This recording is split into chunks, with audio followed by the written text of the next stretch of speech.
আজ আমি তোমাদের সাথে শেয়ার করব আমার এনটিপিসি এক্সামের এক্সপিরিয়েন্স অ্যান্ড জার্নি। আগের ভিডিওতেই আমি তোমাদের জানিয়েছিলাম আমার এক্সাম সেন্টার ছিল salt lake sector 5 TCS Gitabitan. যেহেতু আমার বাড়ির থেকে অনেকটাই দূরে, তাই আগের দিন আমি চলে এসেছিলাম ছোট পিসির বাড়িতে হাওড়ায়। তো ভোর ভোর ঘুম থেকে উঠে পড়েছিলাম, কারণ আমার এক্সাম ছিল প্রথম শিফটে। 7:30টায় আমার রিপোর্টিং টাইম ছিল। তো আমি 5:10-এর মধ্যে বেরিয়ে পড়েছিলাম, আর প্রায় 1 ঘন্টা 15 মিনিট জার্নি করার পর আমি পৌঁছে গিয়েছিলাম। তো বাস থেকে নামার পরেও প্রায় 10 মিনিট মতো একটু হাঁটতে হয়েছিল। রিপোর্টিং টাইমের বেশ কিছুক্ষণ আগে আমি পৌঁছে গিয়েছিলাম। আর একটা কথা তোমাদের সাথে আমার শেয়ার করা উচিত, এক্সাম সেন্টারে যাওয়ার আগে তোমরা অবশ্যই নিজেদের কাছে যদি কোনো অর্নামেন্টস থেকে থাকে তাহলে সেগুলো আগে থেকেই খুলে রেখে যেও। এমনকি অনেকে শাঁখাপলা পড়ে গিয়েছিল, তো তাদের সেলোটেপ দিয়ে সেটা আটকে দিয়েছিল। একজন নোজপিন পড়ে গিয়েছিল, তার নাকেও সেলোটেপ দিয়ে দিয়েছিল। তারপর ক্লিপ, মাথায় কোনো ক্লিপ রাখা যাবে না।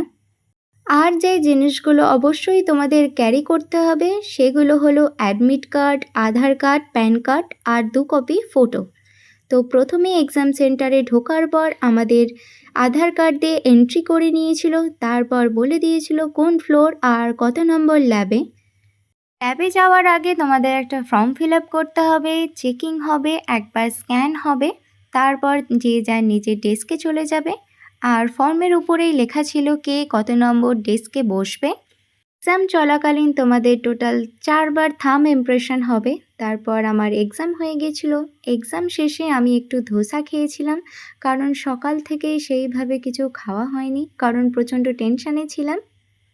খাওয়ার পর বাপি আর আমি বেরিয়ে পড়েছিলাম বাড়ি ফেরার জন্য।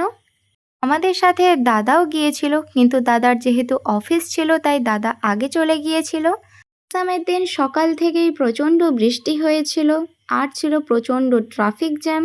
সেই কারণেই হাওড়াতে পৌঁছাতে লেগে গিয়েছিল প্রায় 2 ঘন্টা। আর হাওড়ায় পৌঁছানোর পর আমরা ট্রেন ধরে নিয়েছিলাম, আর ট্রেনের পরে অটো করে আমরা বাড়ি চলে এসেছিলাম। তো এই ছিল আমার এক্সপিরিয়েন্স অ্যান্ড জার্নি, যা আমি তোমাদের সাথে শেয়ার করলাম।